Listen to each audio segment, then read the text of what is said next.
আজ আমরা দেখব ইউজার কোঅর্ডিনেট সিস্টেম কিভাবে রোটেট করতে হয়। সাপোজ আমি যদি এখন এখান থেকে যেই ওয়েজ নামক একটি টু অবজেক্ট আছে, এটা যদি আমরা ক্রিয়েট করার ট্রাই করি, আমি সাপোজ ফার্স্ট পয়েন্ট এবং সেকেন্ড পয়েন্ট স্পেসিফাই করে এখানে আমি একটি ওয়েজ একটি অবজেক্ট ক্রিয়েট করে ফেললাম, 3D অবজেক্ট। এখন আমরা দেখতে পাচ্ছি যে এই অবজেক্টের যে হাইট, সেই হাইটটা আমাদের জাস্ট এখান থেকে বাম দিকে আছে। আমরা যদি এটা একটু রোটেট করে দেখি, দেখতে পাচ্ছি আমাদের এটা বাম দিকে এই হাইটটা আছে। আমি যদি চাই যে ডান দিকে ক্রিয়েট করার জন্য, তাহলে সেটা কিভাবে ক্রিয়েট করতে পারি? আমি যদি এটা ডান দিকে ক্রিয়েট করতে চাই, তাহলে সাপোজ এদিক থেকে আমি ডান দিক থেকে ফার্স্ট পয়েন্টটা ডান দিকে স্পেসিফাই করে দেন, যদি আমি সেকেন্ড পয়েন্ট আমি বাম দিকে স্পেসিফাই করি, তাহলে আমার বাম দিকে ক্রিয়েট হয়ে গেল। বাট আমি যদি চাই ডিরেকশনটা আরও চেঞ্জ করার জন্য, স্পেসিফাই করার জন্য, আমি সাপোজ এখন চাচ্ছি যে আমাদের এই হাইটে যেই ভার্টেক্স চূড়ার মতো যে পার্টটি আছে, হাইট যুক্ত যে পার্টটি আছে, যেই পার্টটি উঁচু জায়গার যেটি আছে, সেটি আমাদের এই ডানে বামে ছাড়া আমাদের সামনে পিছে করার জন্য, আমি যদি চাই যে সামনে পিছে করতে, তাহলে কি এটি পসিবল?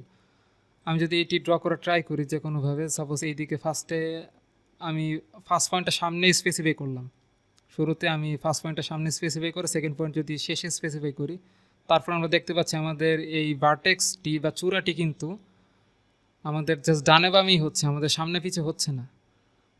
তো এই চূড়াটি আমাদের এই সামনে পিছে এটি করার জন্য, বা এই চূড়ার ডিরেকশনটা চেঞ্জ করার জন্য আমরা যে কাজটি করতে পারি, আমরা এই ইউজার কোঅর্ডিনেট সিস্টেম এটাকে রোটেট করাতে পারি। সেই রোটেট করার জন্য আমরা এখানে যে কোঅর্ডিনেট যে অপশনটি আছে, এই অপশনে আমরা 3টি অপশন দেখতে পাচ্ছি। তার পাশে রোটেশন টাইপের একটি সাইন দেওয়া আছে দেখতে পাচ্ছি, জেড। এটার মাধ্যমে আমরা জেড অ্যাক্সিসকে রোটেট করতে পারবো। তো আমরা এটা ক্লিক করছি। ক্লিক করলে আমাদের অনেকগুলো অপশনই আছে। আমরা আসলে জেড অ্যাক্সিসটাকে রোটেট করতে চাচ্ছি। আপনারা দেখতে পাচ্ছেন আমাদের জেড অ্যাক্সিস কিন্তু রোটেট হচ্ছে, অর্থাৎ আমরা এক্স ওয়াই প্লেনটাকে রোটেট করাচ্ছি, তাতে আসলে জেড অ্যাক্সিসটাও রোটেট হয়ে যাচ্ছে। এখানে জেড অ্যাক্সিসের ডিরেকশনটা ফিক্স রেখে আমরা এক্স ওয়াই প্লেনটাকে রোটেট করাতে পারবো।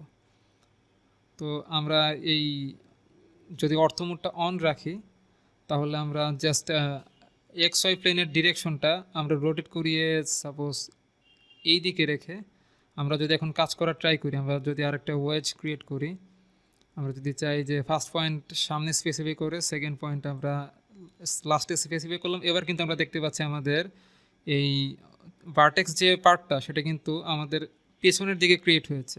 আমরা যদি সামনের দিকে ক্রিয়েট করতে চাই, তাহলেও এটিও পসিবল।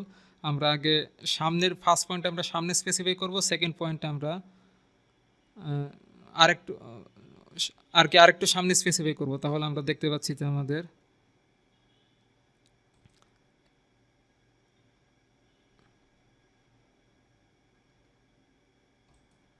এবার আমরা দেখতে পাচ্ছি আমাদের ভার্টেক্সটা কিন্তু এবার সামনের দিকে, মানে ফ্রন্টে আমাদের স্ক্রিনের সামনের দিকে ক্রিয়েট হয়েছে, এবং এই ভার্টেক্সটা পেছনের দিকে ক্রিয়েট হয়েছে।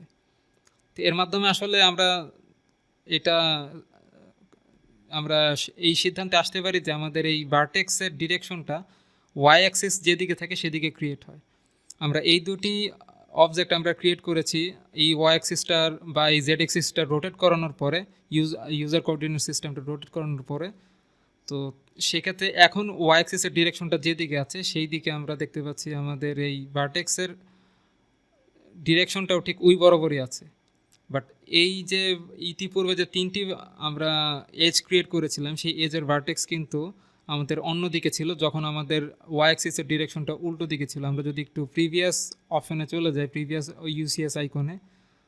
প্রিভিয়াস আইকনে গেলে আমরা দেখতে পাচ্ছি এবারে ওয়াই অ্যাক্সিসের ডিরেকশন আমাদের যেই দিকে আছে সেই দিকের সঙ্গে কিন্তু আমাদের এই 3টি অবজেক্টের, এই 3টি ওয়েজের যে ভার্টেক্স বা উঁচু স্থান আছে, সেগুলো কিন্তু উঁচু যে এজটা আছে সেই এজটা কিন্তু মিলে যাচ্ছে।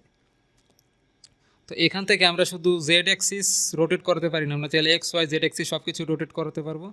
আমি যদি এক্স অ্যাক্সিস রোটেট করতে চাই, তাহলে আপনারা এখান থেকে দেখতে পাচ্ছেন, এখান থেকে এক্স অ্যাক্সিস যেহেতু রোটেট করাতে হবে, এক্স অ্যাক্সিসের ডিরেকশনটা ফিক্সড রেখে আমরা যদি এটা অর্থমোড অফ করে দিই, তাহলে আরও স্পষ্ট দেখতে পাচ্ছি যে আমরা ওয়াই অ্যাক্সিস এক্স জেড প্লেনটা যে কোনো ডিরেকশনে আমরা রোটেট করতে পারছি। সাপোজ এদিকে আমি রোটেট করিয়ে রাখলাম, আমরা চাইলে এখান থেকে ওয়াই অ্যাক্সিসে রোটেট করাতে, ওয়াই অ্যাক্সিসের রেসপেক্টে আমরা প্লেনটাকে এক্স-জেড প্লেনটা রোটেট করাতে পারি। তো এভাবে আসলে আমাদের ইউজার কোঅর্ডিনেট সিস্টেমকে রোটেট করানো যায়। ধন্যবাদ সবাইকে।